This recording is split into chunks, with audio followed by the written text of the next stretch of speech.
각처에서 예배하고 계신 우리 이삭교회 성도님들 주님의 이름으로 환영합니다. 이 시간 하나님이 우리와 함께 하십니다. 예배하실 때 우리 마음의 중심으로 나아갈 수 있으면 좋겠습니다. 우리 다 같이 주의 보좌로 함께 찬양하겠습니다.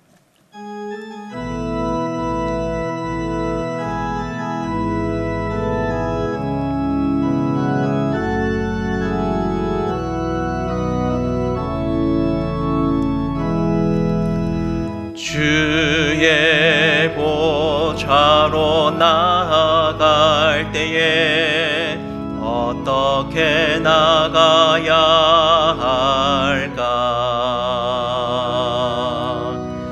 나를 구원한 주의 십자가 그것을 믿으며 가네. 자격 없는 내 힘이 아닌 오직 예수님의 보혈로 자격 없는 내 힘이 아닌 오직 예수님의 보혈로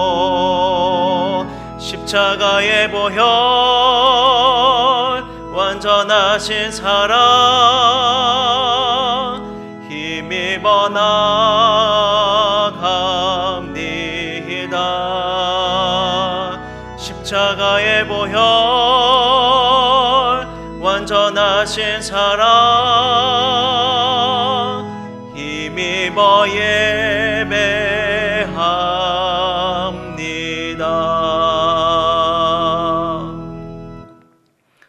살아계신 하나님, 하나뿐인 아들을 이 땅에 보내어 주시고 오늘도 저희를 하나님의 백성으로 불러주시니 감사합니다.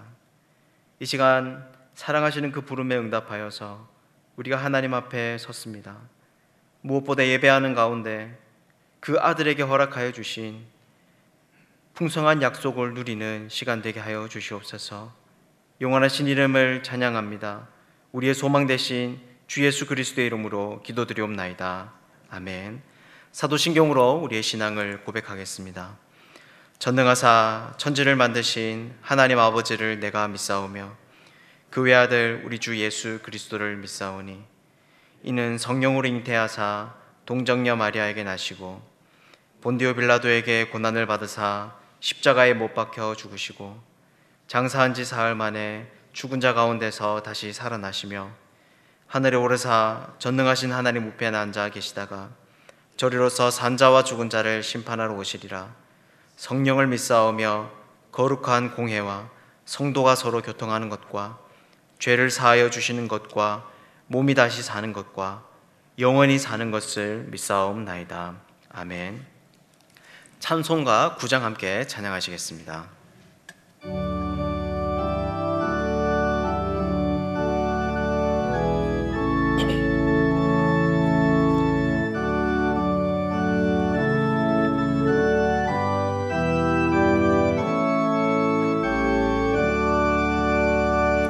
하늘에 가득 찬 영광의 하나님, 온 땅에 충만한 존귀하신 하나님, 생명과 빛으로 지혜와 권능으로 언제나 우리를 지키시는 하나님, 성부와 성자와 성령 삼위의 하나님, 우리 예배를 받아주시옵소서.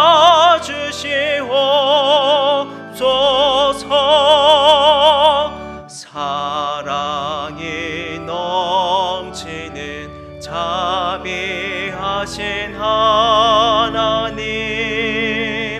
은혜가 풍성한 구원의 하나님, 참회의 심령에 평안을 주시옵고 죄악과 허물을 용서하여 주소서. 찬송과 영광과 생명, 구원의 하나님, 우리 예배를 받아주시옵소서.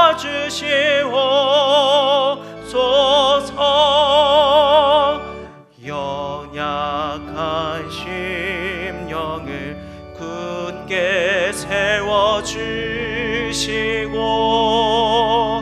우둔한 마음을 지혜롭게 하시고 주의 뜻 받들어 참되게 살아가며 주 말씀 따라서 용감하게 하소서.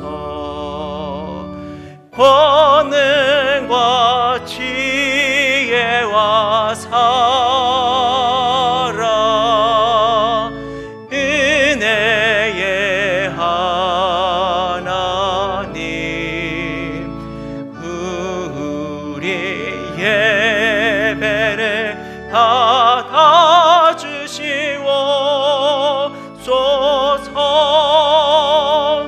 주 앞에 나올 때 우리 마음 기쁘고 그 말씀 힘되어 새 희망이 솟는다.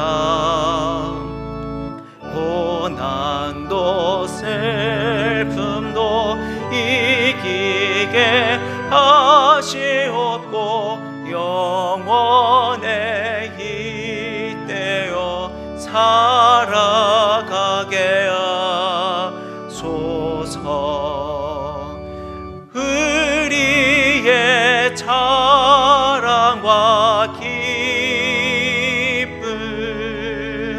생명의 하나님, 우리 예배를 받아주시옵소서.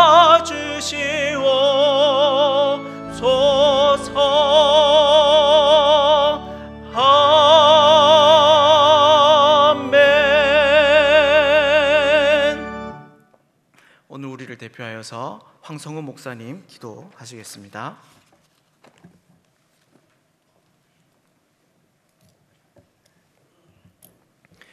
다 함께 기도하시겠습니다. 우리를 사랑하시되 그 사랑하는 아들을 내어주시기까지 사랑하신 하나님의 은혜에 감사합니다. 우리가 하나님을 알기 전에 우리를 먼저 하나님의 자녀로 택하여 주시고 괴롭고 험난한 이 땅을 살아가는 동안 하나님 아버지 되어주시고 그 선하신 인도하심을 따라 천국 소망 가지고 살아가게 하여 주셔서 또한 감사합니다. 이 시간 그 은혜에 감사하여 그 놀라우신 사랑을 찬양하며 모든 이름 위에 뛰어나신 하나님을 예배합니다.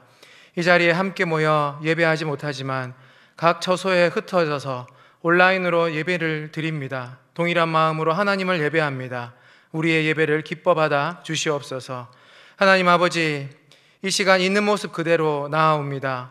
거룩하신 하나님 앞에 서기에 우리의 모습이 죄로 인해서 참으로 부끄러운 모습밖에 없습니다. 하나님을 세상보다 더 사랑하며 살기로 결단하지만 하나님보다 사랑한 것이 너무 많았음을 고백합니다.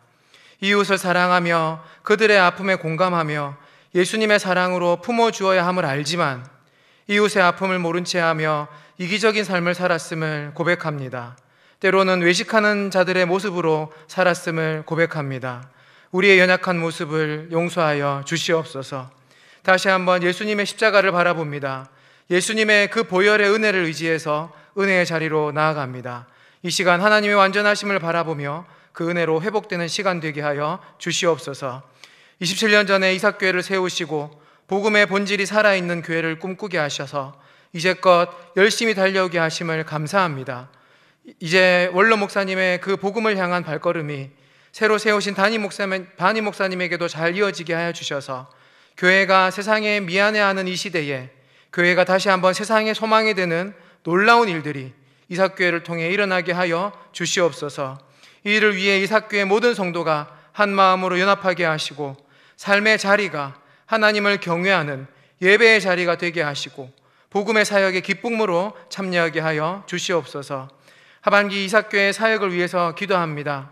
여전히 코로나의 위협이 있고 또 두려움 가운데 있지만 그래도 함께 격려하며 한 몸을 이루는 기쁨을 이 사랑방 모임을 통해서 회복하기를 원합니다. 비록 온라인으로 모이지만 그 가운데 아름다운 나눔이 있게 하여 주시고 성령의 회복의 역사가 일어나게 하여 주시옵소서. 온라인 평신도 아카데미를 통하여서 하나님의 말씀을 더 깊이 연구하고 이해하여서 분명한 성경적 가치관을 가지고 바른 성도로 이 세상을 살아갈 수 있도록 인도하여 주시옵소서. 코로나가 장기화되면서 전 세계가 큰 어려움 가운데 있습니다. 특히 경제적으로 고통을 받고 있는 이들이 있습니다. 하나님의 은혜로 위로하여 주시고 속히 치료제와 백신이 개발되어서 다시금 이전의 일상으로 돌아갈 수 있도록 은혜를 베풀어 주시옵소서. 육체적인 질병으로 정신적인 고통으로 또 관계의 어려움으로 아파하는 성도들이 있습니다. 하나님의 은혜로 치료하여 주시고 회복해 하여 주시옵소서. 끝까지 하나님만 바라보며 이 인고의 시간을 통해 말씀하시는 하나님의 음성을 듣게 하시고 굳건한 믿음으로 이기게 하여 주시옵소서. 하나님의 말씀을 듣습니다. 단위에 세우신 남수호 목사님에게 성령의 능력을 더하여 주셔서 사람의 말이 아닌 하나님의 말씀이 분명하게 선포되게 하시고 그 말씀에 순종하며 믿음으로 결단하는 성도들이 다 되게 하여 주시옵소서. 내 삶에 세밀하게 말씀하시는 그 하나님의 음성을 듣는 이 시간이 되게 하여 주시옵소서. 예배의 시종을 주님께 맡겨드립니다. 홀로 영광 받아주시기 소원하오며 우리의 생명 되신 우리 구주 예수님 이름으로 기도합니다. 아멘.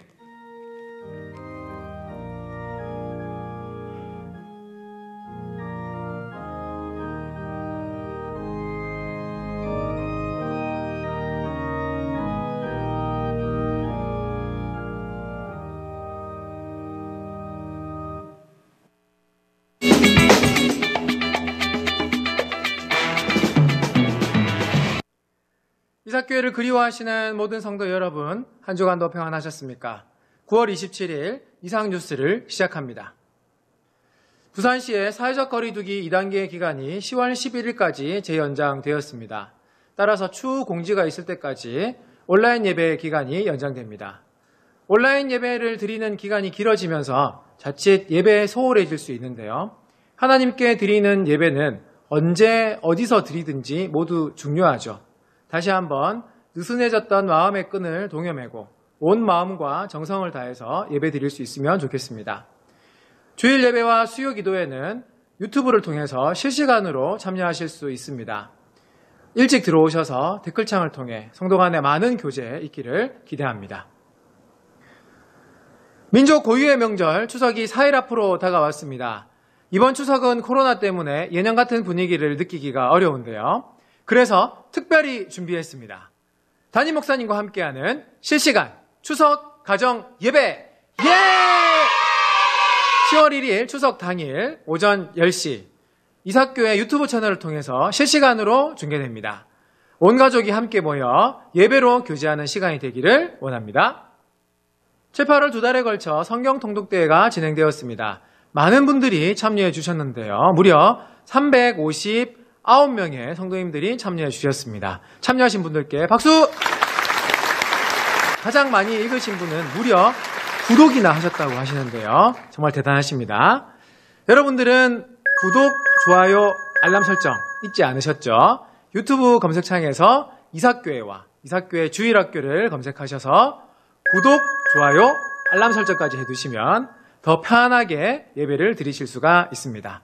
성경 통독대회에 참여하신 모든 분들께는 소정의 상품을 드립니다. 대면 예배가 시작되면 그때 사무실로 오셔서 선물을 수령하시면 되겠습니다. 우리가 편안하게 접속하고 사용하는 인터넷 공간, 그리고 그곳에서 드리는 주일 예배, 수요 기도회, 새벽 기도회.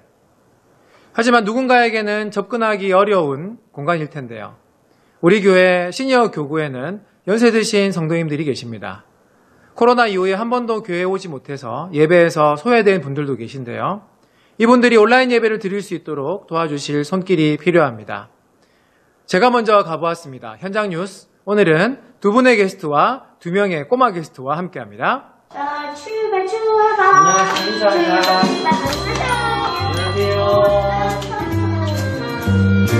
짬짬이 성경도 읽고요. 그러고 우리 보건소에서 노인네들 치매 예방한다고 색칠하는 거 나오거든요. 그것도 조금씩 하고 그냥 이렇게 지냈습니다. 그렇게 지내셨어요. 예배는 어떻게 드리세요? 못 드리죠. 기도만 하지 자꾸. 그래서 저희가 도움을 드리러 왔습니다. 예. 힘입어 나갑니다.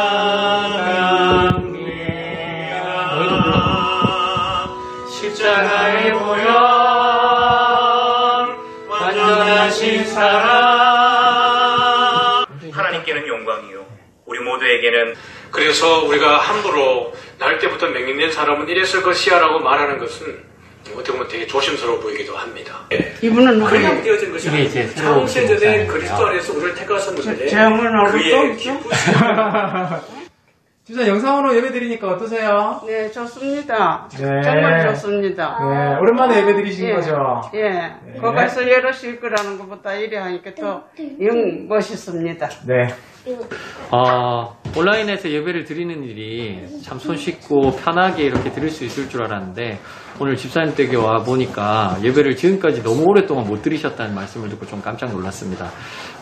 좀 이렇게 많은 분들이 함께 도와주셔서 예배에 조금 소외된 분들이 함께 예배에 참여할 수 있도록 도움을 많이 주시면 좋겠습니다. 우리 이삭은 사랑의 공동체니까요. 시니어와 함께하는 예배에 도움을 주실 분들을 모집합니다. 각 교구, 교역자 또는 사랑방 가장들에게 신청해 주세요. 더도 말고 덜도 말고 한 가위만 같아라 라는 옛말이 있습니다. 올해는 코로나 때문에 온 가족이 함께 모이기 어려운 추석을 맞이하고 있는데요. 하지만 마음만은 서로의 존재로 인해서 가슴 따뜻한 추석 명절이 되면 좋겠습니다. 즐거운 추석 보내세요. 지금까지 이삭 뉴스였습니다. 감사합니다.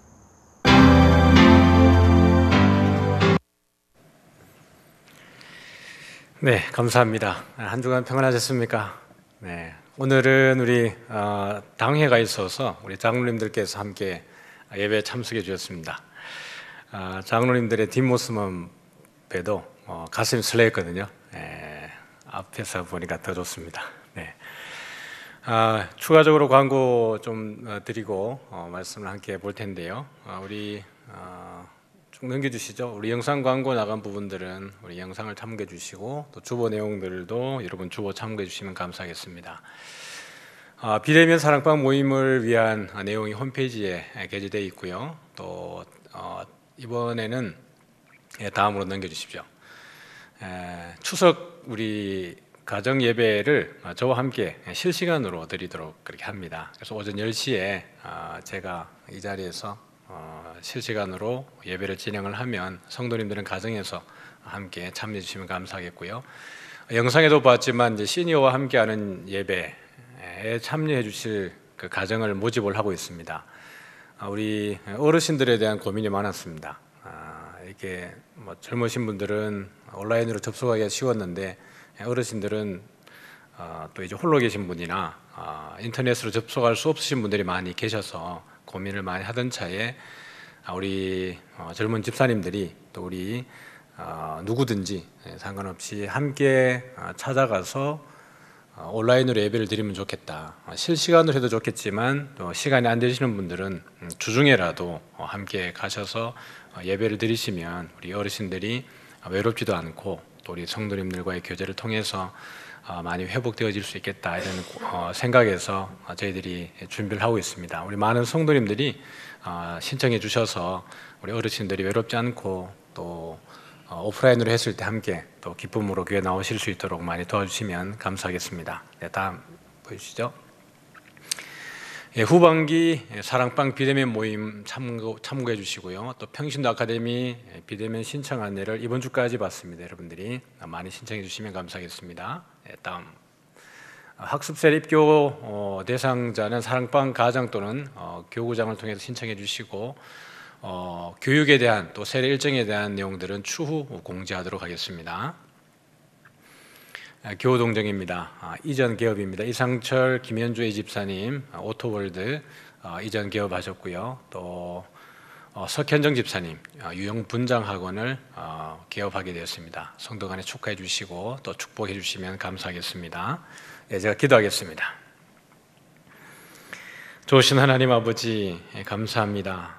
이렇게 코로나19로 인하여서 비대면 예배가 참 길어지고 있습니다. 또 시의 지침을 따라서 또 2주간 더 연장하게 되어서 참 마음이 아프고 또 어렵습니다. 그럼에도 불구하고 우리가 있는 곳에서 또 온라인으로 비대면으로 예배를 드릴 때에 모든 곳에서 현장에서 하나님 은혜를 베풀어 주시고 온전한 예배를 통해서 그곳에서 하나님의 나라를 누릴 수 있는 큰 은혜를 허락하여 주옵소서.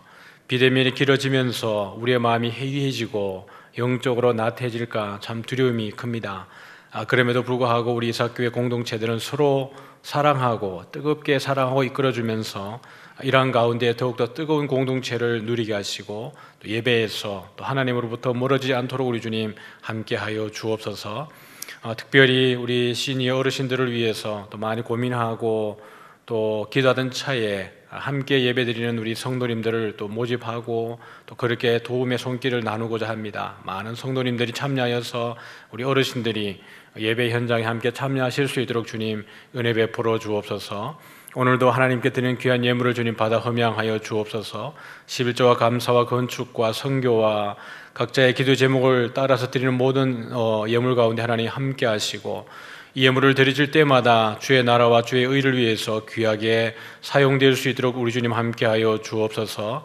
또 손이 비어서 연약하여서 드리지 못한 손길을 주님 복되게 하시고 이 고난의 때에 어려움의 때에 특별히 청년들 또 직장을 잃은 분들 또 사업하시는 분들의 어려움을 주님께서 헤아려 주셔서 더욱더 강건하게 일어서게 하시고 우리의 몸과 마음과 뜻과 정성을 다하여서 또 하나님의 나라를 온전히 섬길 수 있도록 주님 은혜 내려 주옵소서. 오늘 함께 말씀을 나눌 때에 주의 말씀을 통해서 하나님의 뜻을 깨닫게 하시고 우리 삶 가운데에 하나님의 선하신 뜻을 따라 살아갈 수 있는 은혜를 우리 모두에게 허락하여 주옵소서. 예수님 이름으로 기도드리옵나이다. 아멘. 네, 우리 하나님 말씀은 우리 요한복음 우리 10장입니다. 요한복음 10장 우리 7절부터 15절까지 말씀을 우리 찾으셔서 읽어주시면 감사하고 제가 봉독하겠습니다. 요한복음 10장 7절부터 15절까지 말씀을 제가 봉독하겠습니다. 그러므로 예수께서 다시 이르시되 내가 진실로 진실로 너희에게 말하노니 나는 양의 문이라. 나보다 먼저 온 자는 다 절도요 강도니 양들이 듣지 아니하였느니라. 내가 문이니 누구든지 나로 말미암아 들어가면 구원을 받고 또 들어가며 나오며 꼴을 얻으리라. 도둑이 오는 것은 도둑질하고 죽이고 멸망시키려는 것뿐이요 내가 온 것은 양으로 생명을 얻게 하고 더 풍성히 얻게 하려는 것이라. 나는 선한 목자라. 선한 목자는 양들을 위하여 목숨을 버리거니와 삭구는 목자가 아니요 양도 제 양이 아니라. 이리가 오는 것을 보면 양을 버리고 달아나나니 이리가 양을 물어가고 또 해치느니라. 달아나는 것은 그가 삭구인 까닭에 양을 돌보지 아니함이나 나는 선한 목자라. 나는 내 양을 알고 양도 나를 아는 것이 아버지께서 나를 아시고 내가 아버지를 아는 것 같으니 나는 양을 위하여 목숨을 버리노라. 아멘. 우리 좌우에 계신 분들께 우리 인사하겠습니다. 미리 메리 추석 이렇게 한번 인사하겠습니다. 미리 메리 추석입니다. 이번 주간이 이제 추석 기간인데요. 우리 성도님들 간에 또 좋은 교제 있기를 바라고 코로나 때문에 이렇게 못 모이는 또 가족들도 많으실 테고 예전보다 일찍 헤어져야 되는 그런 아쉬움들이 있을 겁니다. 그럼에도 불구하고 또 가족들 간의 따뜻한 사랑 많이 누리시기를 바라고, 명절 때마다 또 오히려 힘든 분들도 계십니다. 또 신앙적 문제 때문에 또 여러 가지 상황 때문에 또 힘든 분들도 계신데, 그런 가운데에서도 하나님의 큰 은혜 누리기를 주님의 이름으로 축복합니다. 오늘 말씀의 제목은 양에게 필요한 목자라는 제목으로 함께 말씀을 나누겠습니다. 오늘 1절부터 한번 내용을 보면, 내가 진실로 진실로 너희에게 이르니 문을 통하여 양의 우리에 들어가지 아니하고 다른 데로 넘어가는 자는 다 절도요 강도요, 문으로 들어가는 이는 양의 목자라. 문지기는 그를 위하여 문을 열고 양은 그의 음성을 듣나니 그가 자기의 양의 이름을 각각 불러 인도하여 내느니라. 자기 양을 다 내놓은 후에 앞서가면 양들이 그의 음성을 아는 고로 따라오되 타인의 음성은 알지 못하는 고로 타인을 따르지 아니하고 도리어 도망하느니라. 여기에 보면 3절과 4절에 나오는 내용들이 그가 자기 양의 이름을 각각 불러 인도해낸다. 시골에 있을 때에도 저희들이 소를 먹이러 많이 다녀보면 뭐 이렇게 큰 그 농장을 하는 게 아니기 때문에 시골에 소라 그러면 농사를 짓기 위해서 각 집에 한두 마리 정도를 이렇게 가지고 있습니다. 그런데 학교 갔다 오면 이 소를 먹일 때 혼자 가는 게 아니라 동네 소들을 다 모아서 같이 몰고 골짜기로 들어가든지 들로 가서 소를 먹입니다. 그러면 몇 명이서 같이 이렇게 올라가는 거죠. 올라가면 소가 많아도 자기 소를 다 알고, 또 소가 보이지 않아도 소 목에 있는 방울, 원앙 소리를 통해서 자기 소를 다 압니다.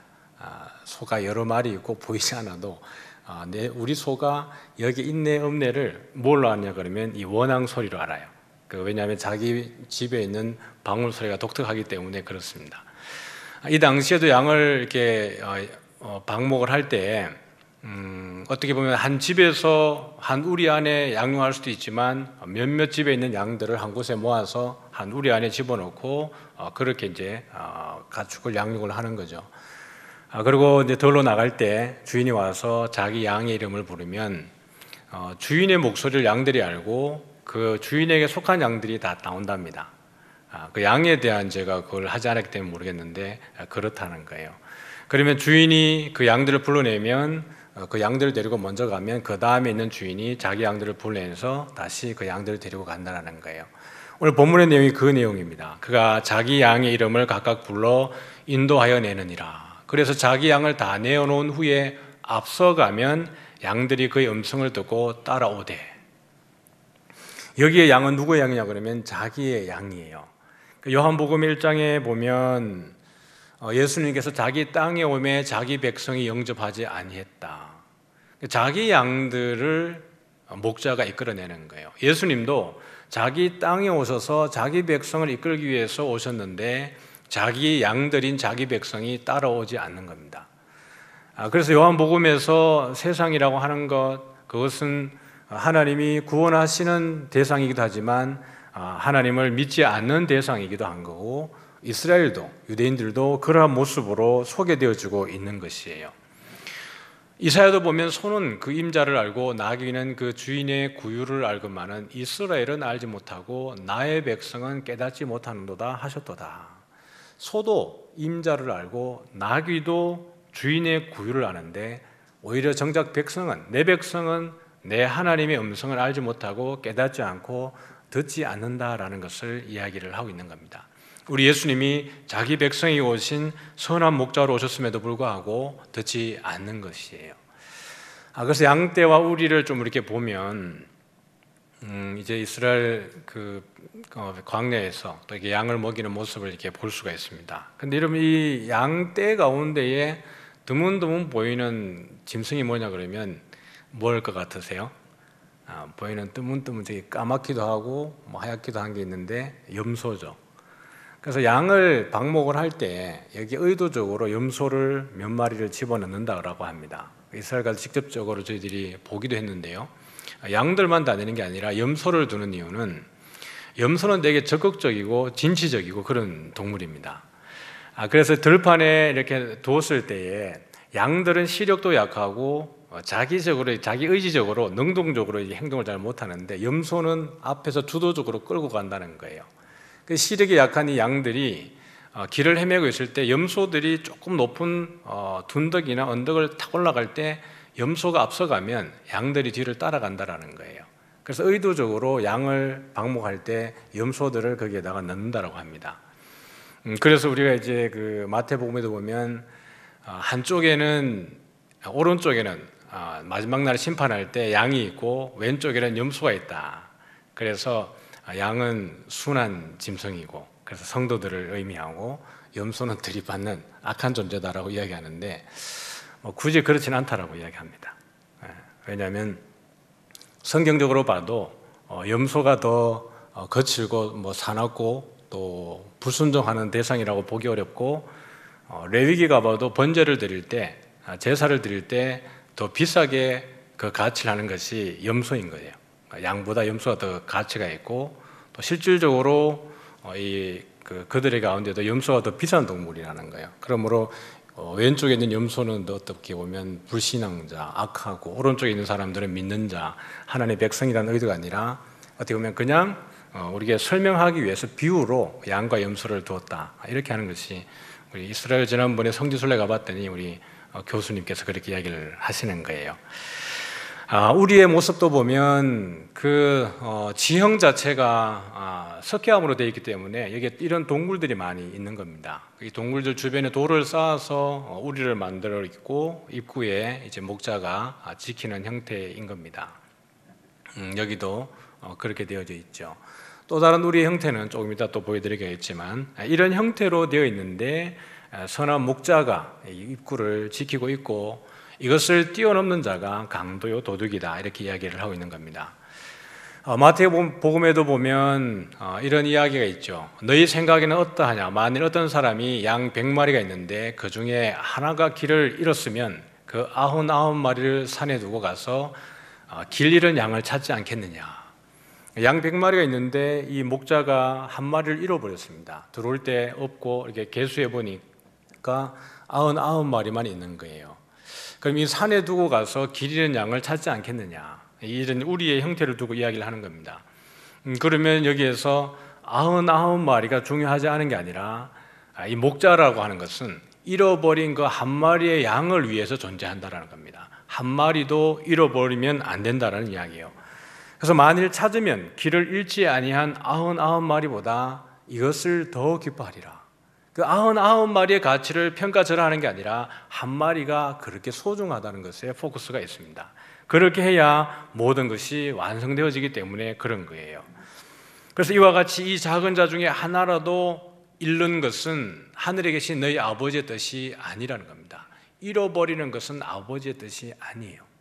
예수님께서 이 땅에 오신 이유도 잃어버린 이스라엘 자손에게 오신 이유도 그 잃어버린 자를 다 회복해 하기 위해서 오신 겁니다. 우리가 교회가 존재하는 이유도 잃어버린 자들이 주께로 돌아오게 하기 위해서 그렇게 우리 교회가 존재하고 있고 특별히 이번에 시니어 우리 성도님들을 돌아보는 이유도 코로나가 시작되고 난 이후에 사실 한 번도 교회에 나오지 못한 분들이 계셨고 이번 영상에도 봤지만 기도만 하고 계신 거예요. 교회에 나오고 싶으나 나올 수 없는 그런 물리적 상황 때문에 오랫동안 못 드렸고 목사가 바뀐지도 몰랐잖아요. 저 양반이 누군가 그랬는데 새로운 담임 목사라는 거예요. 이런 상황이 지금 우리 주변에 놓여 있는데 우리 성도님들이 많이 참여해 주시면 감사하겠습니다. 주일날 여러분들이 가정에서 드리는 것도 좋지만 가족들과 함께 우리 시니어 어르신들을 찾아가서 우리 이 예배 시간에 함께 노트북 들고 가셔서 예배 드리면 어르신들이 참 행복해하고 또 우리 성도님들의 방문을 통해서 큰 힘을 얻지 않겠나 이런 생각이 듭니다. 그래서 잃어버린 것은 아버지의 뜻이 아니라는 거예요. 그래서 예수님이 오신 겁니다. 다윗도 시편 23편에 보면 여호와는 나의 목자시니 내게 부족함이 없으리로다. 그가 나를 푸른 풀밭에 누이시며 쉴 만한 물가로 인도하시는도다. 내 영혼을 소생시키시고 자기 이름을 위하여 의의 길로 인도하시는도다.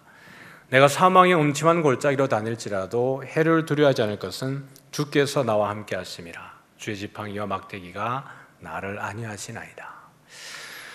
다윗의 평생의 고백이 이런 것이죠. 여호와는 나의 목자시니 내게 부족함이 없다. 푸른 풀밭에 나를 누이시고 쉴 만한 물가로 인도하신다. 그런데 여러분 보면 목자의 기능인 거죠. 목자가 없으면 양들이 푸른 풀밭에 쉴 만한 물가로 가서 쉴 수가 없는 거예요. 근데 4절에 가보면 내가 사망의 음침한 골짜기로 다닐지라도 해를 두려워하지 않을 것은 이라고 이야기를 하는 겁니다. 그런데 2절과 4절 속에 보면 푸른 풀밭 쉴 만한 물가와 사망의 음침한 골짜기는 전혀 다른 느낌이지만 똑같은 느낌일 수도 있습니다. 푸른 풀밭에 우리 양들이 거닐고 염소떼가 거닙니다. 그 풀을 뜯고 아주 목가적인 그런 풍경 속에서 그들이 누리고 있다라고 생각을 해요. 쉴 만한 물가에서 그들이 물을 마시기 위해서 양들이 염소떼가 함께 있습니다. 그러나 그 양들과 염소가 모여 있다면 누구도 모일까요? 이리와 늑대와 사자와 곰도 달려들게 될 겁니다. 근데 이것이 푸른 풀밭과 쉴 만한 물가가 우리에게 안식을 주느냐, 아니면 이것이 사망의 음침한 골짜기가 되느냐의 차이는 누구의 유무에 따라 달라집니까? 목자의 유무에 따라서 달라집니다. 목자가 그 자리에 없으면 푸른 풀밭과 쉴 만한 물가는 순식간에 사망의 음침한 골짜기가 되는 것이에요. 그러나 사망의 음침한 골짜기에 있다 할지라도 목자가 있으면 그는 반드시 푸른 풀밭과 쉴 만한 물가로 인도가 되어지게 될 것입니다. 다윗의 인생은 그가 푸른 풀밭과 쉴 만한 물가에서 누린 시간이 어떻게 보면 그렇게 많지 않은 거예요. 오히려 사망의 음침한 골짜기에 놓여 있었던 때가 더 많았다고 봐도 과언이 아니죠. 어렸을 적에 그는 목장에 있었습니다. 사무엘이 와서 왕으로 기름 부으러 갈 때 그는 여전히 목장에 있었고 형들도 아버지도 그를 왕의 후보로 올리지도 않았습니다. 그런가 하면 그가 왕이 되었을 때, 왕의 사위가 되었을 때, 사울의 사위가 되었을 때 그의 처지는 장인 어른으로부터 온 군대가 동원되어서 그를 죽이는 위협 속에 늘 놓여져 있었습니다. 그가 왕이 되었을 때에 평안히 왕궁에 거했냐 그러면 늘 전쟁터에 나갔던 거예요. 한 번은 전쟁에서 죽을 뻔했다가 그의 군대 장관들이 이제는 더 이상 전쟁에 나오지 말아달라고 할 정도로 그는 전장터에서 늘 거느렸습니다. 그러므로 다윗의 인생은 언제든지 사망의 음침한 골짜기에 노출이 되어져 있었던 거예요. 그럼에도 불구하고 그가 평생에 부족함이 없었다고 고백하는 것은 여호와가 그의 목자였기 때문에 그렇습니다.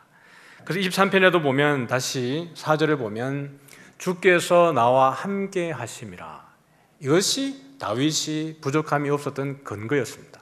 그래서 주의 지팡이와 막대기가 나를 위로하고 인도하고 평안케 하셨습니다라는 것이 다윗의 고백이죠. 근데 다윗이 여호와는 나의 목자라고 고백할 수 있었던 것은 그가 목자여 보았기 때문에 그래요. 사무엘상 17장에 가보면 골리앗을 앞두고 이스라엘 백성들이 블레셋 앞에서 두려워 벌벌 떨고 있을 때에 다윗이 사울에게 가서 한 이야기입니다.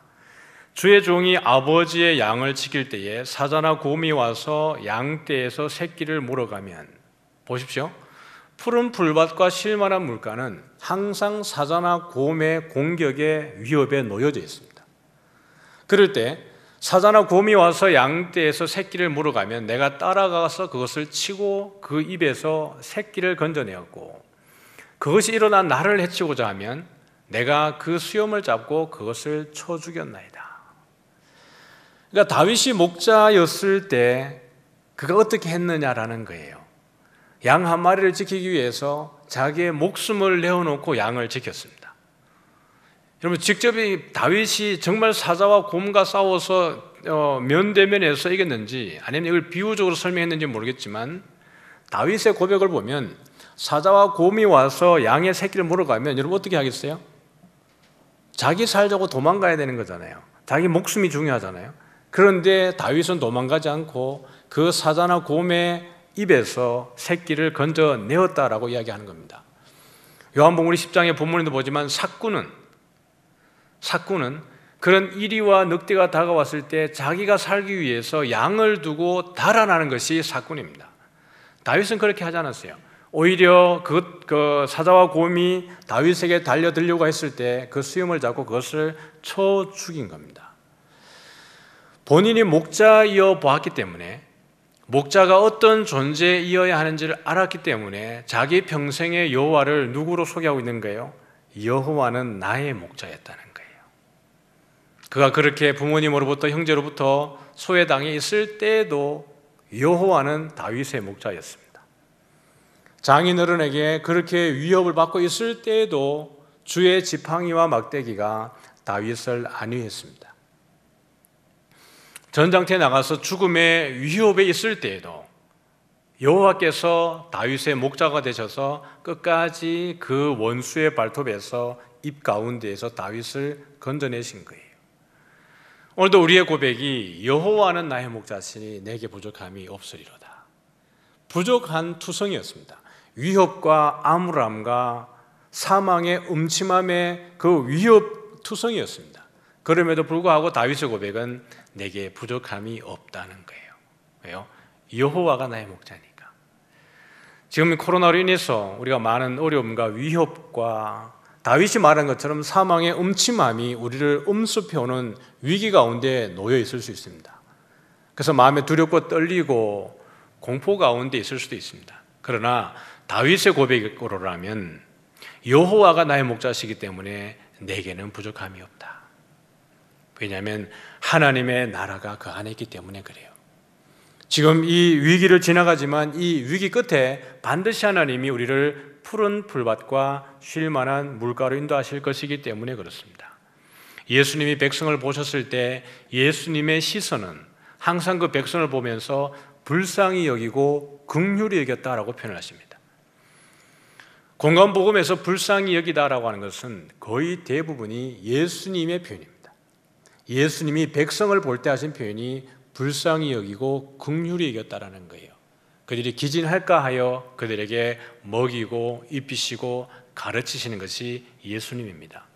결국 예수님 안에 있을 때 예수님께서 우리를 푸른 풀밭과 쉴 만한 물가와 우리의 영적인 그 시선을 밝게 해서 우리에게 부족함이 없음을 보여주는 줄 믿으시기를 바랍니다. 그러므로 다윗의 고백이 오늘 우리의 고백이 되어지기를 주님의 이름으로 축복합니다. 하나님은 우리를 어떻게 하십니까? 그가 자기 백성은 양같이 인도하여 내시고 광야에서 양떼같이 지도하셨도다. 광야에서도 어떻게 합니까? 우리를 인도하실 때 양떼같이 지도하셨다. 이 지도하셨다는 말은 몰고 가다, 이끌었다라는 뜻이에요. 광야에서 우리를 하나님이 양같이 또 양떼같이 우리를 그렇게 몰고 가고 인도해 갔다라는 겁니다. 리더십이 참 중요합니다. 앞에서 우리가 리더가 어떻게 인도하느냐에 따라서 그 모든 우리 무리들이 함께 그 길을 따라가게 되어지는 거죠. 그런데 앞에 있는 선두가 잘못 인도하고 나면 이것은 참 낭패입니다. 그죠? 야, 다시 돌아가야 되나? 포기해야 되나? 그런 거예요. 그래서 여러분들이 우리 저를 위해서도 기도해야 되고 우리 교육자들 또 우리 중직자들을 위해서 기도를 많이 해야 됩니다. 오늘 우리가 당에 또 모이기 위해서 우리 장들 모이셨는데 교육자들은 벌써부터 내년을 준비하고 있고 많이 기도하고 있습니다. 여러분들이 우리 이사교회를 위해서 많이 기도해 주시면 좋겠고요. 하나님은 우리를 그렇게 양같이 인도했다는 거예요. 이 양같이라는 말이 뭐예요? 갈 바를 알지 못하는 거예요. 갈 바를 알지 못하고 자기 마음대로 갈 때 하나님이 그 앞에서 지팡이를 들고 막대기를 들고 그렇게 몰고 가고 인도해 가신다는 것을 이야기합니다. 우리는 주의 백성이요 주의 목장의 양이니. 그 성경은 하나님은 우리에게 목자가 되고 우리는 양이라는 표현들이 너무 많습니다. 그것은 우리의 연약함과 우리의 무지함과 우리가 스스로 할 수 없음에 대한 표현이에요. 우리가 양이라는 것은. 그럼에도 불구하고 하나님이 우리의 목자가 되어주시는 겁니다. 그는 우리의 하나님이시요 우리는 그가 기르시는 백성이며 그의 손이 돌보시는 양이기 때문이라. 그는 우리 하나님이고 우리의 목자가 되시는 겁니다. 우리는 양이에요. 마지막 날에도 우리 예수님이 어떻게 합니까? 그들이 다시는 줄이지도 아니하며 목마르지도 아니하고 해나 아무 뜨거운 기운에 상하지 아니하리니. 여러분 이 말을 왜 하는 거냐 그러면 계시록의 시대를 살아가는 사람들이 처한 상황입니다. 이들이 세상과 타협하지 않았기 때문에 오는 그런 피해, 손실이 어떤 거냐 그러면 그들이 먹지 못하는 거예요. 그들이 그 상인 주 앞에 들어갈 수 없었기 때문에 상행위를 할 수 없습니다. 물건을 사지도 못하고 팔지도 못하는 거예요. 그래서 늘 그들은 가난했고 그래서 줄였습니다. 그래서 마실 것이 없어서 목말랐어요. 그래서 그들이 모든 그들의 위협 가운데에서 뜨거운 기운에 상했다라는 겁니다. 세상의 핍박과 환난 때문에 이들이 먹지 못하고 입지 못하고 누리지 못하는 것에 늘 노출되어 있었던 겁니다. 그러나 어린 양 예수님께서 그 십자가의 죽으심으로 승리하시고 승천하셔서 다시 오시게 되었을 때에, 구름과 함께 그의 천사장의 나팔 소리와 함께 우리 주님 다시 오시게 되었을 때에 그 모든 것에 대한 회복, 오히려 그들에 대한 보상, 이것을 반드시 갚아주신다라는 거예요. 그래서 이는 그 보좌 가운데에서 계신 어린 양이 그들의 목자가 되사 생명수 샘으로 인도하시고 하나님께서 그들의 눈에서 모든 눈물을 씻어주실 것입니다. 그래서 이 세상에서 많이 고난 가운데 있는 우리 성도님들이 인내해야 되는 이유가 여기 있는 거예요. 그래서 계시록은 우리에게 어떤 책이냐 그러면 참 따뜻한 위로의 책입니다. 계시록은 여기에 많은 상징과 신비가 감춰져 있어서 우리가 함부로 읽지 못하는 책이 아니라 정말 힘들고 고난을 경험하는 성도들이 늘 묵상해야 되는 책이 요한계시록입니다.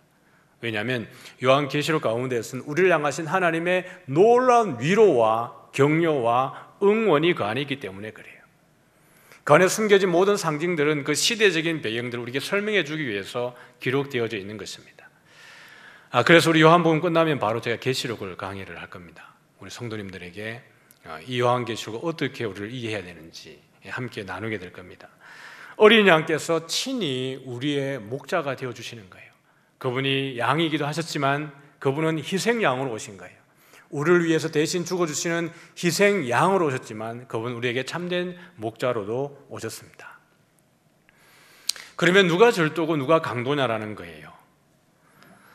이들이 가지고 있는 또 다른 우리의 형태이기도 합니다. 바위를 파서 우리를 만들기도 했지만 들판에 돌담을 쌓아서 이렇게 우리를 만들기도 했습니다. 누가 강도며 누가 절도겠습니까? 내가 진실로 너희에게 이르노니 문을 통하여 양의 우리에 들어가지 아니하고 다른 데로 넘어가는 자는 절도요 강도다. 이 목자가 지금 졸고 있는데 도둑은 이 담을 넘어서 양을 훔쳐가는 자들이 절도고 강도라는 거예요. 근데 예수님은 이 부분을 다른 데서 가져오는 게 아니라 오늘 성경 본문 가운데에서 누가 절도며 누가 강도인지를 이야기하고 싶어 하시는 겁니다. 우리 이미 8장과 9장과 이걸 연결되어서 봐야 되는데 8장에 가보면 지금 하나님께 들은 진리를 너희에게 말한 사람이 나를 죽이려 하는도다. 누구예요?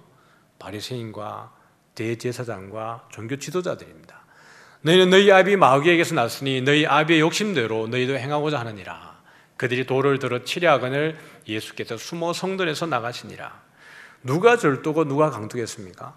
먼저 와 있었지만 이 땅에 와서 그들이 하나님의 말씀을 듣고 그의 백성을 주님께로 인도해야 됨에도 불구하고 바른 길로 인도하지 않는 그 종교 지도자들, 바리새인들, 세상과 이미 결탁해서 성직을 매매하는 그들이 절도고 강도라는 이야기를 하고 있는 겁니다. 그래서 요한복음 9장에도 보면 바리새인들이 우리가 맹인인가? 이렇게 얘기할 때 너희가 보지 못한다고 하면 맹인이 아닌 것인데 너희가 본다고 하니 맹인이다 이 얘기를 하는 겁니다. 이것이 10장으로 연결되어지면서 누구와 누구에 대한 이야기를 하는 거예요? 강도와 도둑, 사꾼, 선한 목자와 대비를 이루면서 이야기를 진행을 하고 있는 겁니다. 바로 바리새인과 종교 지도자들이 누구예요? 강도고 절도라는 이야기를 하고 있는 겁니다. 마지막 때에 보면 아이들아 지금은 마지막 때라 적그리스도가 오리라는 말을 너희가 들은 것 같이 지금도 많은 적그리스도가 일어났으니 그러므로 우리가 마지막 때인 줄 아노라. 요한이 뭐라 그래요? 지금은 마지막 때라. 누가 많이 왔다는 거예요? 적그리스도가 오리라는 말을 너희가 들은 것 같이 지금도 많은 적그리스도가 일어났으니 그러므로 우리가 지금은 마지막 때인 줄 아노라는 이야기예요. 요한이 이미 1세기 말에 이야기를 한 겁니다. 우리는 적그리스도 그러면 우리가 이제 뭔가 우리 알고 있는 음모론에서 말하는 세계 어떤 대단한 그리스도를 박해하는 그 우두머리에 있는 자들, 그런 사람들을 적그리스도라고 말하지만 실질적으로 적그리스도는 안티크리스토스라고 얘기합니다. 안티크리스토스. 안티라고 말하는 것은 반대되는, 크리스토스는 그리스도, 그리스도를 반대하는 자입니다. 그래서 요한이 말할 때 요한복음 1서에서 말하는 안티크리스토스는 누구냐 그러면 예수가 그리스도이심을 부인하는 자가 안티크리스토스입니다. 적그리스도예요. 그러므로 이미 지금도 많은 적그리스도가 일어났다 이렇게 말함으로 인해서 우리가 흔히 말하는 이 세대주의자들이 말하고 있는, 예를 들면 뭐 교황이다, 예를 들면 히틀러였다, 또는 뭐 또 다른 지금 앞으로 누구다라고 하는 것에 대해서 맞지 않다는 이야기입니다. 예수님이 그리스도인 것을 부인하는 모든 자들이 적그리스도이고 이미 그 적그리스도는 이 시대에도 많이 일어났다라고 이야기를 하고 있는 겁니다. 그럼 지금도 어떻게 하겠어요? 많은 사람들이 적그리스도로 기능을 하고 있는 겁니다. 교회를 핍박하고 대항하고 우리를 조롱하고 멸시하고, 코로나가 특별히 지금 우리를 그런 위기에 놓여 있지만 그런 가운데에 교회를 더 적대적으로 바라보는 모든 자들이 적그리스도인 거예요. 그들이 바로 강도라고 말하고 있고 도둑이라고 말을 하고 있는 겁니다. 여호와의 말씀이니라. 내 목장의 양떼를 멸하며 흩어지게 하는 목자에게 화 있으리라. 그러므로 이스라엘 하나님 여호와께서 내 백성을 기르는 목자에게 이와 같이 말씀하시니라. 너희가 내 양떼를 흩으며 그것을 몰아내고 돌보지 아니하였도다. 보라, 내가 너희의 악행 때문에 너희에게 보응하리라. 그러면서 내가 그들을 기르는 목자들을 그들 위에 세우리니 그들이 다시는 두려워하거나 놀라거나 잃어버리지 아니하리라. 내가 그들을 기르는 목자들을 그들 위에 세우리니, 그러니까 선한 목자들을 다시 보내겠다는 이야기예요. 거짓 목자들, 사꾼들의 종교적 열심, 백성들이 타락하고 율법과 계명과 율례를 따르지 아니함에도 불구하고, 하나님의 말씀에 순종하지 않음에도 불구하고 괜찮다, 평안하다, 하나님 우리를 지킨다라고 거짓되게 가르쳤던 그들 때문에 하나님의 나라는, 그들은, 이스라엘 백성들은 멸망하게 되고 포로로 끌려가게 된 거예요. 그럼에도 불구하고 하나님께서 그들을 다시 돌아오게 하셔서 그들 위에 새로운 좋은 목자들을 세울 것이다 라고 이야기하고 있고, 그 가운데 참된 목자가 누구예요? 우리 예수님이 다시 오셔서 우리는 다시는 우리가 두려워하거나 놀라지 않게 하기 위해서 예수님이 오신 것입니다. 말씀을 이제 정리해 보면 오늘 본문의 내용이죠. 그러므로 예수께서 다시 이르시되 내가 진실로 너희에게 말하노니, 이 진실로라는 것은 요한복음의 독특한 표현입니다. 예수님이 강주에서 더 이야기하실 때에 진실로라는 표현을 쓰는 거예요. 나는 양의 문이라. 나보다 먼저 온 자는 다 절도요 강도니 양들이 듣지 아니했다. 그리고 도둑이 오는 것은 뭐죠? 도둑질하고 죽이고 멸망시키는 것뿐이라는 거예요. 도둑이 와서 그 양들을 보살피기 위해서 오는 게 아닙니다. 도둑이 와서 목자를 더 유익해 하는 게 아니에요. 도둑은 빼앗고 죽이고 멸하기 위한 것이 도둑이 오는 이유입니다. 그래서 예수님께서도 우리 제자들에게 늘 깨어서 건신하라라고 이야기를 하는 거예요. 왜냐하면 도둑이 언제 올지 모르기 때문에 그렇습니다. 그러나 내가 문이니 누구든지 나로 말미암아 들어가면 구원을 받고 들어가며 나오며 꼴을 얻으리라. 예수님이 문이에요. 나에게로 들어와라. 그러면 나로 말미암아 들어가면 모든 사람들이 들어가며 나오며 꼴을 얻으리라 그랬어요. 이 꼴을 얻는다는 말은 초장으로, 풀밭으로, 개울, 골짜기, 꼴이라는 의미의 단어입니다. 꼴이 가지고 있는 의미가 초장, 풀밭, 개울, 골짜기라는 거예요.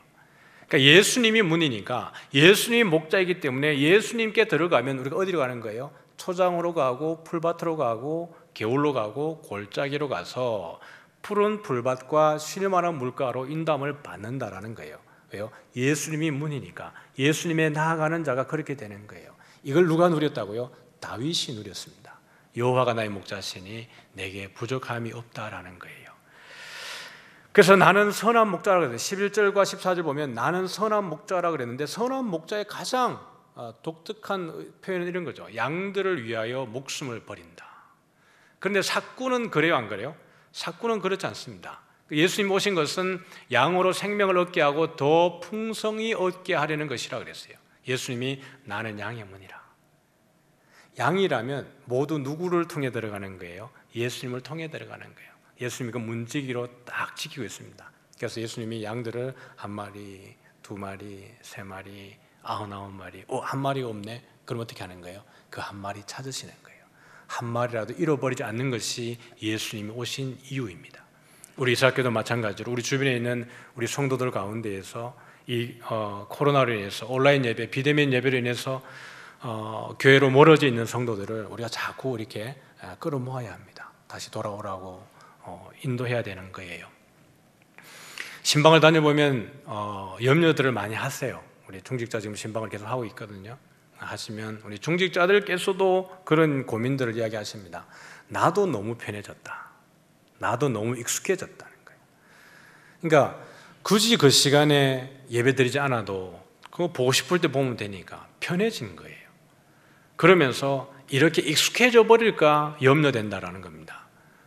그러니까 중직자들께서 특별히 기도도 많이 하시고 헌신도 많이 하시는 우리 장로님들, 안수집사님들, 권사님들께서 그렇게 고민하고 계시고 우리 목회자들도 동일하게 그렇게 고민을 하고 있습니다. 하물며 훈련되지 않은 성도들이 멀어져 버릴까 봐, 세상으로 돌아가 버릴까 봐 많이 염려하고 있는 거예요. 그래서 참 감사한 것은 수요 우리 기도회 할 때 우리 실시간으로 이렇게 진행을 하고 있는데 우리 성도님들이 격려하고 또 응원하는 모습들이 참 보기 좋았습니다. 미리 예배가 시작되기 전에 들어오셔서 서로 초청하고 또 응원하고 또 이것이 또 다른 예배 형태이다 보니까 그 가운데에 수시로 받는 은혜들을 댓글을 달아서 나누기도 하고 이런 모습들이 참 보기 좋았습니다. 우리 주일 예배도 마찬가지로 우리 가장님들 또 우리 리더들이 같은 시간에 모여서 문자 보내고 또 카톡방에 독려해서 우리 이 시간에 같이 예배 드립시다. 그렇게 해서 우리 온라인 예배 드릴 때 성도님들이 너무 개인적으로 흩어지지 말고 공간은 다른 데 있지만 시간은 같은 시간에 또 같은 온라인상에 들어와서 같은 시간에 예배 드리고 은혜를 나누면 여러분에게 더 큰 은혜가 있지 않을까 이런 생각이 듭니다. 그래서 예수님이 온 것은 양으로 생명을 얻게 하고 어떻게 하는 거예요? 더 풍성히 얻게 하려는 것이라. 어떻게 보면 우리가 이 어려움의 시기에 고난의 시기에 더 많이 고민해야 됩니다. 더 뜨겁게 사랑해야 되고 어떻게 하면 우리의 이 공동체성을 나눌까에 대해서 서로 많은 이야기를 나누어서 새로운 방법들을 이제는 우리가 강구하고 그렇게 누림이 필요합니다. 이제 비대면으로 되어지다 보니까 그럼 우리가 여기에 그냥 안주해야 되냐 그러면 그렇지 않고 우리 이사학교회는 한 발 더 앞서서 또 새로운 방법들을 강구해낼 것입니다. 성도님들도 많이 참여해 주시고 사랑방 모임을 할 때에 또 참 줌으로 이렇게 하는 것이 익숙한 분들도 계시지만 전혀 익숙하지 않고 어려워서 힘들어하는 분들도 계십니다. 저희들이 참 고민이 많지만 그럼에도 불구하고 또 다른 우리가 방법을 찾아서 함께 모이기를 애썼으면 좋겠습니다. 삭구는 어떤 자들입니까? 삭구는 목자가 아니에요. 양도 제 양이 아니라서 이리가 오는 것을 보면 양을 버리고 달아나느니 이리가 양을 물어가고 또 해치느니라. 달아나는 것은 그가 삭구님 까닭에 양을 돌보지 아니하는 거예요. 그러나 예수님은 우리의 선한 목자이시기 때문에 다윗이 그러했던 것처럼 우리 예수님도 자기의 목숨을 내어놓으시는 거예요. 우리를 십자가에 당신의 목숨을 내어놓으시고 우리를 죽기까지 사랑하시는 그 예수님의 사랑 우리가 잊지 않기를 바랍니다. 이 분이 우리의 진실한 참된 목자이십니다. 그래서 예수님이 그가 이르시되 보라 내가 보니 온 이스라엘이 목자 없는 양같이 산에 흩어졌는데 내가 보니 온 이스라엘이 목자 없는 양같이 산에 흩어졌는데 열왕기상 22장에 가보면 아합이 전쟁에 나갈 때 여호사밧 왕과 함께 불러서 전쟁에 나가려고 했는데 모든 선지자들이 전쟁에 나가십시오. 나가면 이깁니다. 이렇게 응원을 했습니다. 그럴 때 여호사밧이 물을 사람이 답니까? 그럴 때 아합이 있습니다. 한 명 있는데 이 사람은 항상 나한테 안 좋은 것만 얘기해서 참 마음이 아픕니다. 이렇게 얘기해요. 불러와라. 불러왔는데 누구예요? 미가야예요. 미가야가 있는데 아합이 우리가 전쟁에 나갈까 말까 그랬더니 미가야가 이미 아합의 마음도 알고 다른 거짓 선지자들의 마음 알기 때문에 나가십시오. 왕이 원하는 대로 나가십시오라고 이야기합니다. 아합이 간청을 하죠. 제발 네 진심을 얘기해달라. 네가 본 것을 이야기해달라고 이야기할 때 그럼 진짜 이야기합니다. 이렇게 얘기해요. 그러면서 그 하는 얘기가 그런 내용이에요. 내가 보니 온 이스라엘이 목자 없는 양같이 흩어졌는데 여호와의 말씀이 이 무리에게 주인이 없으니 각각 평안히 자기 집으로 돌아갈 것이니라 하셨다 하니라. 이스라엘의 멸망에 대한 아합의 어떻게 죽을 것에 대한 이야기를 사실은 그 천상의 회의를 미가야가 보여주면서 이야기를 해요. 그 아합이 누구예요? 이세벨의 남편입니다. 바알과 아세라 선지자들을 섬기면서 그렇게 하나님의 율법을 지키지 않았던 자들이에요. 그가 그렇게 되었을 때 이스라엘 백성의 모양이 어떠한 거예요? 목자 없는 양같이 된 거예요. 예수님 오셨을 때에 그들의 모습이 어땠습니까? 예수님께서 모든 도시와 마을에 돌아다니사 그들의 회당에 가르치고 천국 복음을 전파하시고 모든 병과 모든 약한 것을 고치시니라. 무리를 보시고 어떻게 하신 거예요? 불쌍히 여기시니. 왜냐하면 그들이 목자 없는 양과 같이 고생하며 기진함이라. 그들에게 오셔서 하신 이야기가 가르치시고 천국 복음을 전파하시고 모든 병과 모든 약한 것을 고치시는 사역이에요. 한 영혼도 그냥 보내지 않고 불쌍히 여기고 살리시는 분이 우리 예수님입니다. 좁은 문으로 들어가라. 멸망으로 인도하는 문은 크고 그 길이 넓어 그리로 들어가는 자가 많고 생명으로 인도하는 문은 좁고 길이 협착하여 찾는 이가 적음이라. 어디로 들어가라고요? 좁은 문으로 들어가는 거예요. 예수님은 양의 문이고 예수님이 문인데 그럼 이 문이 좁을까요? 넓을까요? 넓어요. 모든 사람들이 다 들어갈 수 있도록 열어놓으신 길이 예수님입니다. 그럼에도 불구하고 이 길이 좁아요? 넓어요? 좁아요. 누구만 들어가기 때문에 그렇습니까? 믿음의 눈을 뜬 자만, 하나님이 부르신 자들만 들어가기 때문에 그렇습니다. 그런데 멸망으로 인도하는 문은 크고 길이 넓어서 그리로 들어가는 자가 많은 거예요. 그래서 여러분 성막에도 들어가는 입구가 제일 넓습니다.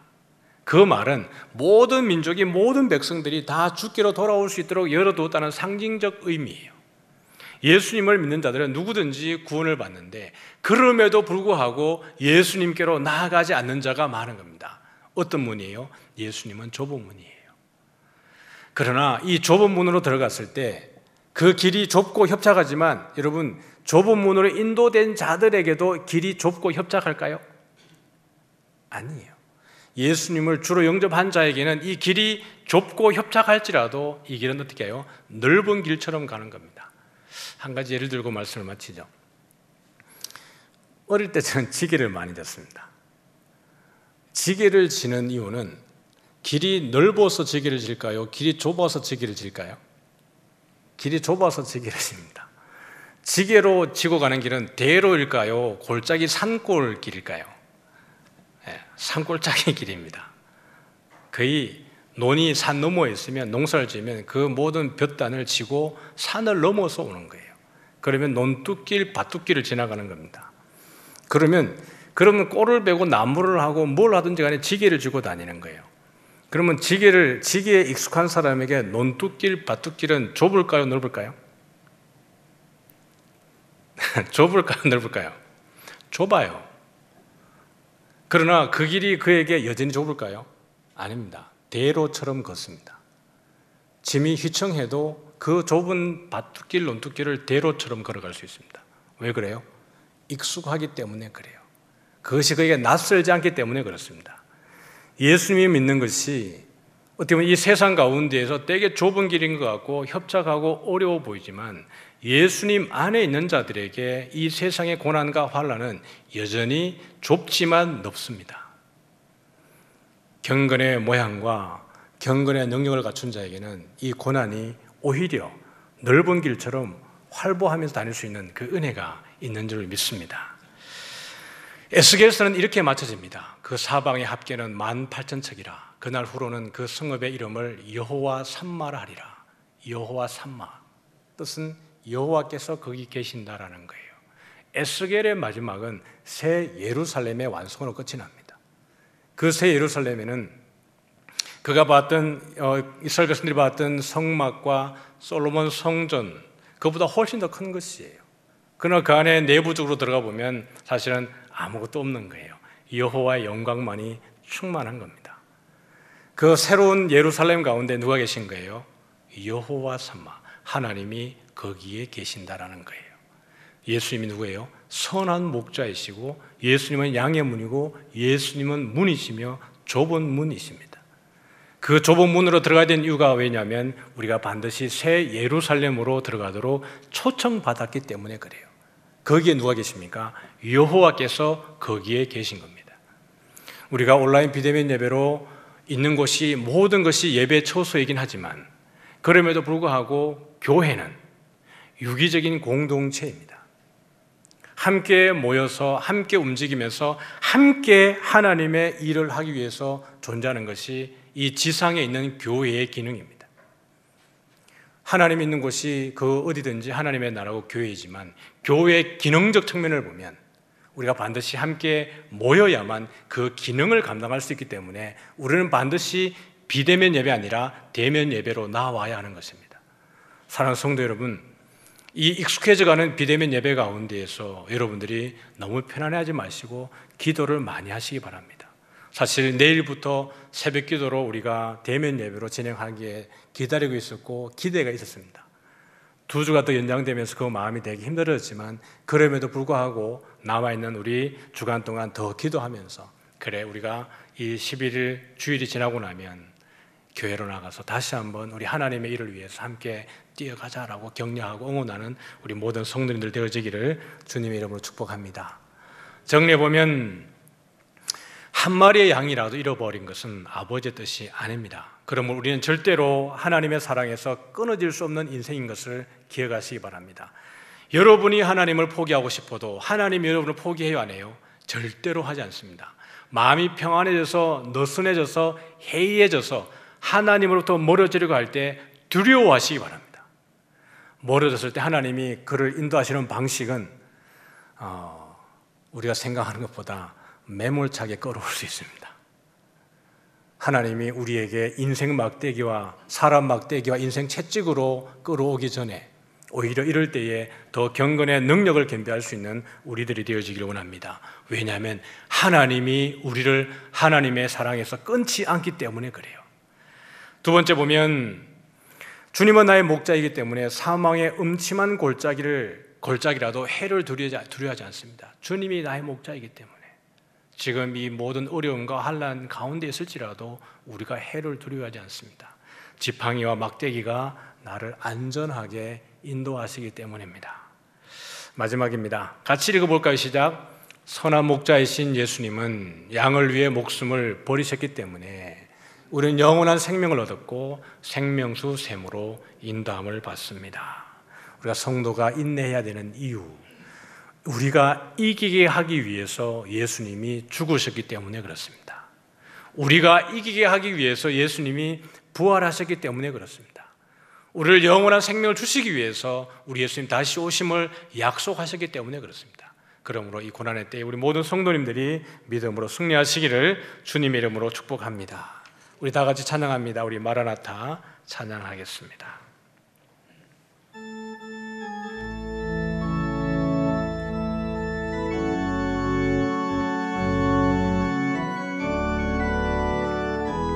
마라나타 주 예수여 시옵소서.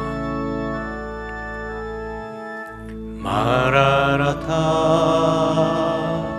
주 예수여 어서 오시옵소서. 땅의 모든 끝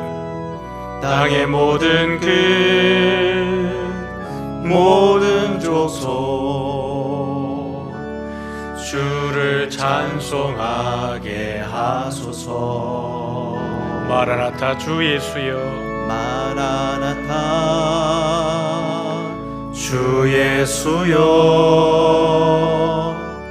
어서 오시옵소서. 모든 열방이 주께 돌아와 모든 열방이 주께 돌아와 춤추며 경배하게 하소서.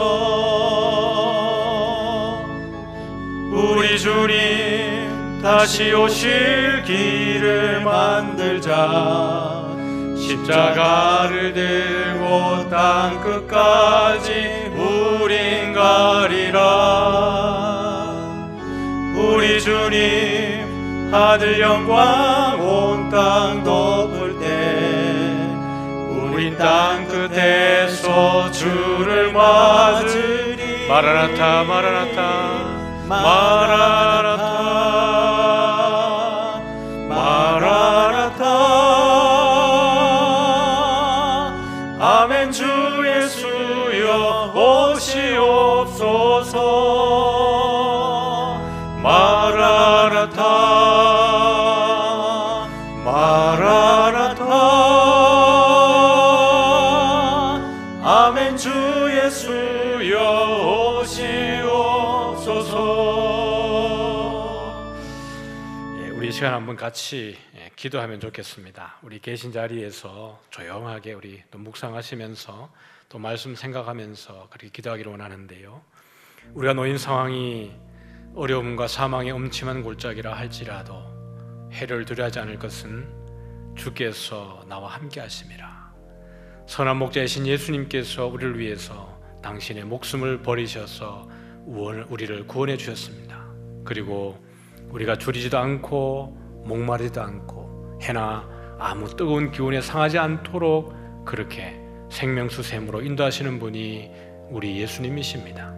믿음으로 우리가 그것을 이겨내고 또 승리하고 이 고난 가운데 그렇게 하나님 주님 의지하여서 여호와는 나의 목자시니 내게 부족함이 없다고 했던 그 다윗의 고백을 그렇게 하면서 한 주간 승리할 수 있도록 주님 은혜 내려 주옵소서. 우리에게 힘 주옵소서. 추석 명절을 맞이해서 또 우리 가족들에게 복음도 전거하고 고난 가운데 오히려 주로 인하여서 하나님의 주시는 평안을 잘 누릴 수 있도록 주님 은혜 내려 주옵소서. 우리 같이 한번 묵상하겠습니다. 아버지 하나님 감사합니다.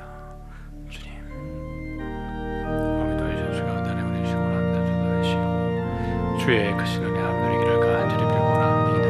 주님 우리 하나님 아버지 오늘 때에 오직 주의 말씀을 의지하여 승리하게 하시고 우리가 고난 가운데 있을 때에 더 이기게 하셔서 주의 권능의 손에 매이기를 원하오니 우리 주님 함께하게 하여 주시옵소서.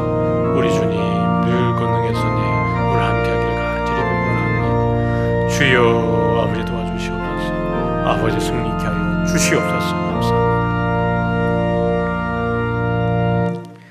지금은 우리 주 예수 그리스도의 은혜와 하나님 아버지의 크신 사랑과 성령님의 교통하심이 우리를 위해서 친히 당신의 목숨을 버리시고 우리에게 하나님의 끊을 수 없는 사랑 가운데 머물게 하시며 영원한 생명수 샘으로 인도하시는 그 예수님 앞에 우리가 함께 다윗이 고백했던 것처럼 여호와는 나의 목자시니 내게 부족함이 없으리라고 우리의 사망이 엄찬 모든 골짜기라도 주의 지팡이와 막대기를 의지하면서 그렇게 한 주간 믿음으로 승리하기를 소원하는 사랑하는 모든 성도들 머리 위에 이제부터 영원토록 함께 있을지어다. 아멘.